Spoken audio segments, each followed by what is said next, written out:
outside isn't available to be opened without a key, and the cops had a key available, so they were able to bust in and make sure that the scene was safe and escort us out. About how many of you were there? Approximately, it was me and 6 other people, I believe, that we just absolutely just feared for our lives and just dove in there as quickly as we could and called 911. And Brett, you said that you heard 15 or 16 shots. Other witnesses have described the gunshots as different, meaning they came from 2 different weapons. Could you tell?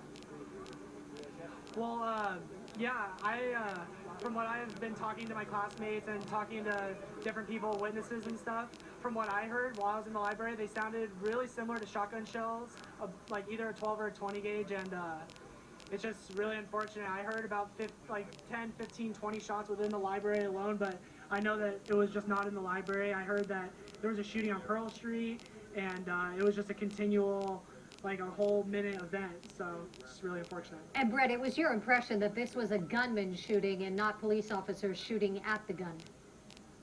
Yeah, absolutely. It was definitely a gunman because during, before, and after there was some sort of yelling. I'm not sure whether it was the shooter with a bystander or what exactly that yelling was, but shortly after, as we dove into the study room, we called 911, and shortly after we heard cops, and we were getting text messages and phone calls of other students calling and parents calling. My mom was absolutely freaking out, and they said it was all over the news. The military was on their way, and then I heard canines inside the building, and we were just fearing for our lives and had no idea what to do. But I was trained as an LA County lifeguard. I know that in times of stress, just to keep calm and just wait it out.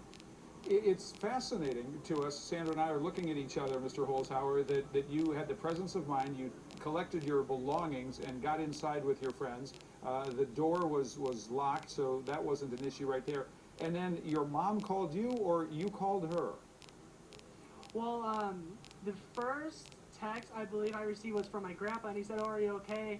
I heard there was a shooting at school," and I said, "Oh, yeah, I'm fine." And then my phone started freezing up, and then I made sure that as soon as I got out, the first person I called was my dad. I said, "Hey, Dad, look, I know this is what's going on. I'm perfectly fine." I took standard protocol. I remained calm. Everything's fine. I'm okay. And then my mom called me freaking out, and I've had texts nonstop coming in saying, "Oh, I saw you on the news." Yeah, it's been a crazy afternoon. I had no idea this was going to happen. Your lifeguard training probably helped you in a case like this, but tell us about the moment that the authorities came into the study room where you are. First of all, how big was this study room? And I assume it's just a floor-to-ceiling wall. It's not a cubicle. It has the door. They come in.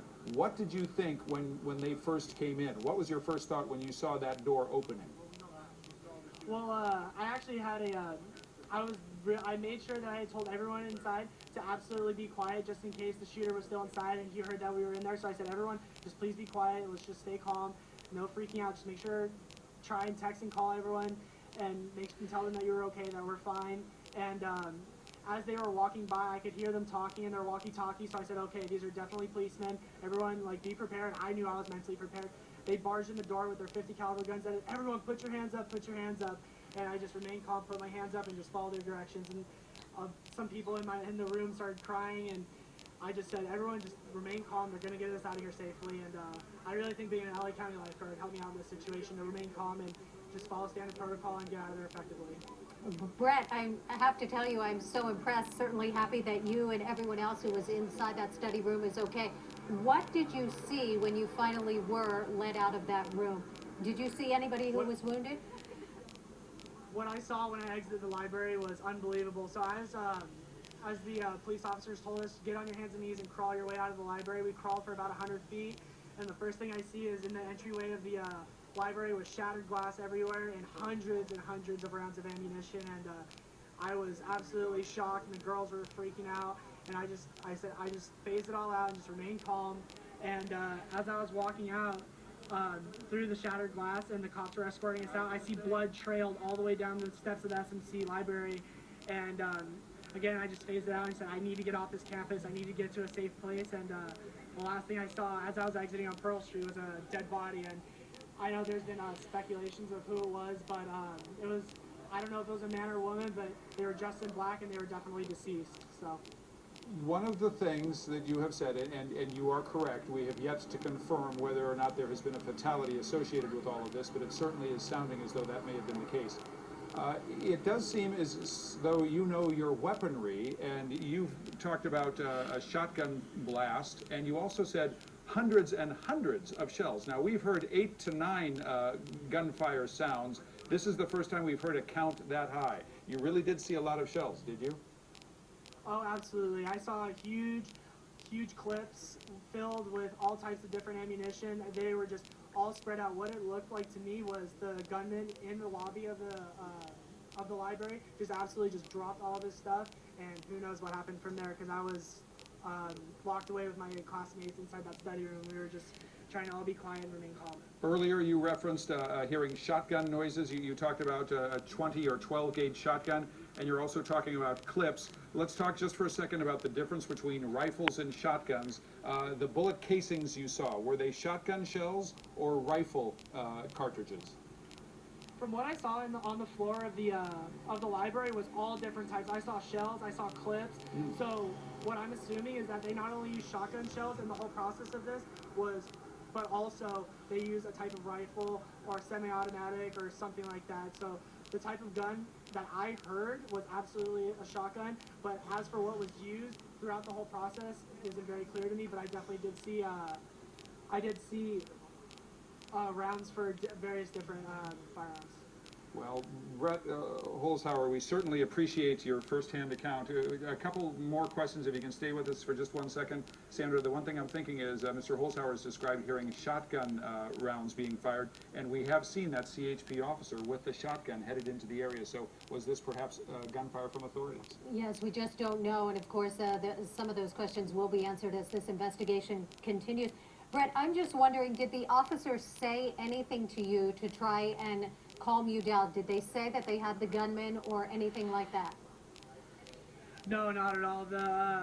As helpful as all these different agencies have been, they really haven't been able to give us much answers as the investigation's really fresh and it's only a couple hours in. But the one thing I'm personally concerned about is I have my belongings in there, my backpack, my laptop, my notes, my car keys, my car's still on campus as well, so who knows when I'm going to get all of that stuff back. But as far as comforting us, they did a definitely good job. But I talked to one of the officers and said, I'm an LA County lifeguard, I'm here to help, whatever I can do to help and assist, I'll be more than happy to. So I was just comforting other people and trying to calm them down, so I was just trying to be more positive influence instead of trying to bring everyone else down. And Brett, when you described that one person that you saw on the ground, you said dressed all in black, but you couldn't tell if it was a man or a woman. Is that right? Yeah, that's correct. And is that the only person that you saw, the only injured? The only person I saw correct, yes, is on Pearl Street, but I did hear from a walkie-talkie of another officer saying that there was another person on the 3rd story. As to whether they were deceased or if they were injured or what, I'm not sure, but I know that there was another person harmed in this, and they were on the 3rd story of the library. So there was someone shot inside the library then? Absolutely. All right, that is Brett Holzhauer. He is a student there at Santa Monica College. Brett, thank you so much for joining us this afternoon. We're certainly glad you're okay. Brett describing the harrowing moments when he took shelter inside a study room with several other students as they heard multiple gunshots inside the library at Santa Monica College. We're showing you video from earlier today. This was the initial response to the reports of a shooting on the Santa Monica College campus. We are now getting reports that 2 people are dead after a fire near the campus, and apparently witnesses heard gunshots. I don't know if all of the shooters are in custody. We can tell you that